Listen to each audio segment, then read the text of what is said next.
Assalamu alaikum my dear students, welcome back. Amjad Sadiq here. आज हम first biology का जो चैप्टर नंबर 8 है डाइवर्सिटी अमंग प्लांट्स या किंगडम प्लांटी का लास्ट टॉपिक पढ़ेंगे।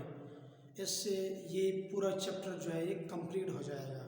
इसी चैप्टर में हमने स्टार्ट से लेकर आखिर तक सारे टॉपिक्स हमने वन बाय वन डिटेल से हमने एक्सप्लेन किए हैं। तो लास्ट टॉपिक क्या है, वो है vascular plants is successful land plants. जितनी भी प्लांट्स है इसी प्लेनेट अर्थ पर, उन सब में जो सबसे सक्सेसफुल प्लांट्स है, जो हाईली इवॉल्व्ड प्लांट्स है which have adopted their self to the land environments, उसके बारे में हमने पढ़ना है। और वो प्लांट्स कौन से हैं? वो वस्कुलर प्लांट्स हैं। अब वस्कुलर प्लांट्स में कौन कौन से प्लांट्स आते हैं? अब आप ब्रायोफाइट्स को निकाल दें। ब्रायोफाइट्स में जो हमने इसी चैप्टर के स्टार्ट में जो हमने पढ़ा था वो नॉन वस्कुलर प्लांट्स थे। इसके बाद फिर टेरिडोफाइट्स, जिसको हम नॉन स्पर्मेटोफाइट कहते थे, या ये एक्चुअली नॉन स्पर्मेटोफाइट ग्रुप है। और इसके बाद फिर स्पर्मेटोफाइट ग्रुप, जिम्नोस्पर्म और एंजियोस्पर्म, ये वस्कुलर प्लांट है। टेरिडोफाइट्स और एंजियोस्पर्म, जिम्नोस्पर्म ये वस्कुलर प्लांट्स है। लेकिन इसमें जो टेरिडोफाइट्स है ये लोअर वस्कुलर प्लांट्स है, जिसको हम नॉन स्पर्मेटोफाइट भी कहते हैं। और जो स्पर्मेटोफाइट्स है जिसको हम कहते हैं, जिसमें जिम्नोस्पर्म और एंजियोस्पर्म जो सीड बेयरिंग प्लांट्स हैं, जिसमें फ्लावर भी प्रोड्यूस करते हैं, स्पेशली एंजियोस्पर्म्स, ये क्या है, ये हायर वस्कुलर प्लांट्स है। तो इसके बारे में हमने पढ़ना है। सबसे पहले जो एंजियोस्पर्म्स है ये क्या है, हाईली इवॉल्व्ड प्लांट्स और स्पर्मेटोफाइट है। जो सीड प्रोड्यूसिंग प्लांट्स का ग्रुप है स्पर्मेटोफाइट है, उसमें जो सबसे ज़्यादा सक्सेसफुल है हाईली इवॉल्व्ड प्लांट एंजियोस्पर्म्स है। और फिर दूसरे नंबर पर क्या आता है, फिर जिम्नोस्पर्म आता है। तो जिम्नोस्पर्म और एंजियोस्पर्म को कंबाइन किया गए थे स्पर्मेटोफाइट है। लेकिन स्पर्मेटोफाइट में एंजियोस्पर्म सबसे ज़्यादा डोमिनेटेड है, इसके बाद फिर जिम्नोस्पर्म है। अभी जो स्पर्मेटोफाइट का ग्रुप है जिम्नोस्पर्म और एंजियोस्पर्म, इसमें कंबाइनली कितने फैमिलीज हैं? 300 फैमिलीज, 300 खानदान इसमें शामिल है। इसमें फिर डिफरेंट जेनरा, डिफरेंट स्पीशीज शामिल होती है। सिर्फ फैमिलीज जो है इसमें 300 है। और इसमें जेनरा कितने हैं? इसमें 12,500 जेनरा है। और ये 3 लेक नॉन स्पीशी इसमें शामिल है।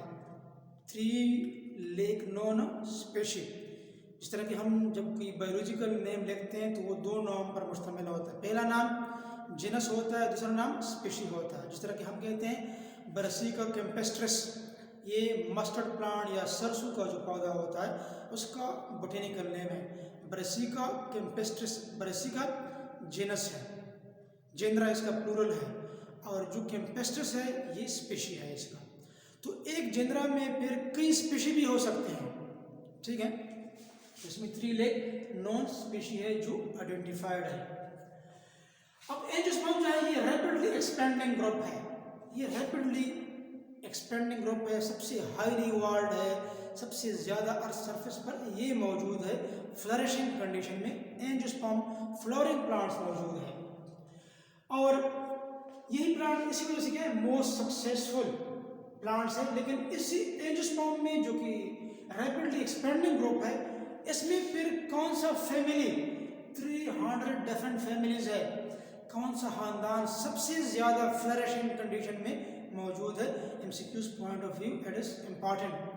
तो मोस्ट सक्सेसफुल और इम्पॉर्टेंट जो फैमिली है वो है ग्रेमिनी फैमिली, जिसको फैमिली पोवेसी भी कहा जाता है। क्योंकि according to the new rule family के आखिर में क्या होना चाहिए?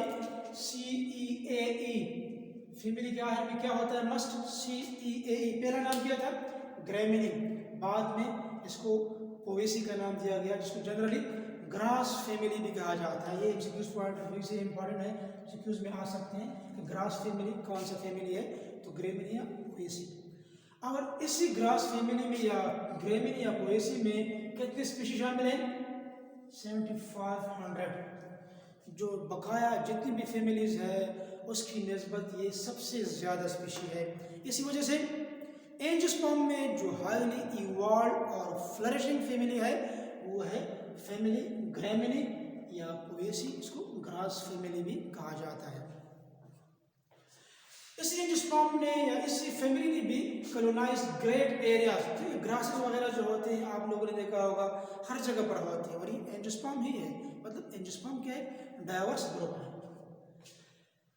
अब वो कौन से फैक्टर्स हैं जिसके नतीजे में हम कहते हैं कि इसी एंजियोस्पर्म्स ने, इसी वस्कुलर प्लांट ने अपने आप को हाईली सक्सेसफुल लैंड प्लांट्स बनाए हैं। तो फैक्टर्स कौन से? पहला फैक्टर है adaptability to all kinds of environment. ये तकरीबन जो होते हैं हर किस्म के एनवायरनमेंट में अपने आप को एडाप्ट कर सकते हैं। दूसरा, क्योंकि ये फ्लावर प्रोड्यूस करते हैं, फ्रूट प्रोड्यूस करते हैं, फ्रूट के अंदर सीड्स होते हैं, और इसी वजह से क्या करते हैं? दे show various adaptations for dispersal over large area. Flower भी डिस्पर्स होते हैं, फ्रूट्स भी, सीड्स भी थ्रू विंड भी हो सकते हैं, थ्रू वाटर भी हो सकते हैं, with the help of animals भी हो सकते हैं। एक एरिया से या एक पानी में एक सीड जो होता है वो इसको दूर दराज इलाकों तक बहा देते हैं।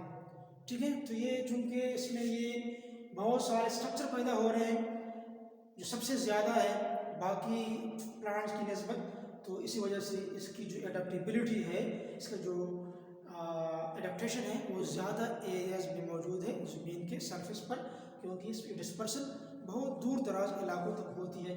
इसी वजह से हम कहते हैं कि सारे प्लांट्स में सबसे मोस्ट सक्सेसफुल, डाइवर्स और फ्लरिशिंग ग्रुप जो है वो है एंजियोस्पर्म, जिसको हम फ्लावरिंग प्लांट्स कहते हैं, जो फ्लावर प्रोड्यूस करते हैं। इसके अलावा जो जिम्नोस्पर्म्स हैं, इसमें कोनिफर्स, जो कोन प्रोड्यूसिंग प्लांट्स हैं, पाइनस का प्लांट जिसको हमने इससे पहले इसका लाइफ साइकिल हमने पढ़ा था, पाइनस का लाइफ साइकिल जो था हम पढ़ चुके थे। तो हालांकि कोर्स में लाइफ साइकिल शामिल नहीं है जिम्नोस्पर्म का, पाइनस का, लेकिन यहाँ पर हमने एक्सप्लेन किया था। तो जिम्नोस्पर्म और फिर टेरिडोफाइट्स, ये क्या है? जिम्नोस्पर्म कोनिफर्स और टेरिडोफाइट्स। जिम्नोस्पर्म तो सीड प्रोड्यूसिंग प्लांट है, स्पर्मेटोफाइट का ग्रुप है, और टेरिडोफाइट ये स्पोर प्रोड्यूसिंग प्लांट है, ये नॉन स्पर्मेटोफाइट्स है, लोअर वस्कुलर प्लांट्स है, और ये हायर वस्कुलर प्लांट्स है। ये दोनों जो है ये भी क्या है? वाइडली डिस्ट्रीब्यूटेड है। ये भी जमीन के काफ़ी लार्ज एरिया पर पाए जाते हैं, but not as widely distributed as angiosperm. यहाँ पर मैंने बट को कैपिटल में लिखा है, बट नॉट एज एंजियोस्पर्म। ये जिम्नोस्पर्म और टेरिडोफाइट जो है ये भी large area of the earth surface पर मौजूद है, लेकिन जिम्नोस्पर्म से ज़्यादा नहीं है। सबसे ज़्यादा जो प्लांट पाए जा रहे हैं वो जिम्नोस्पर्म है। इस तरह आपका ये चैप्टर जो है कंप्लीट हो गया। ये आखिरी टॉपिक था, उम्मीद है आपको समझ आया होगा। अगर फिर भी इस पूरे चैप्टर में जहाँ पर भी आपको मुश्किल पेश आ रही है आप कमेंट बॉक्स में पूछ सकते हैं। और आखिर में मैं आपको बताऊंगा कि आप मेरे चैनल को सब्सक्राइब कर लें, लाइक क्या करें, कमेंट्स क्या करें, अपने दोस्तों के साथ शेयर करते जाएं ताकि सबको फ़ायदा हो। अल्लाह हाफिज़।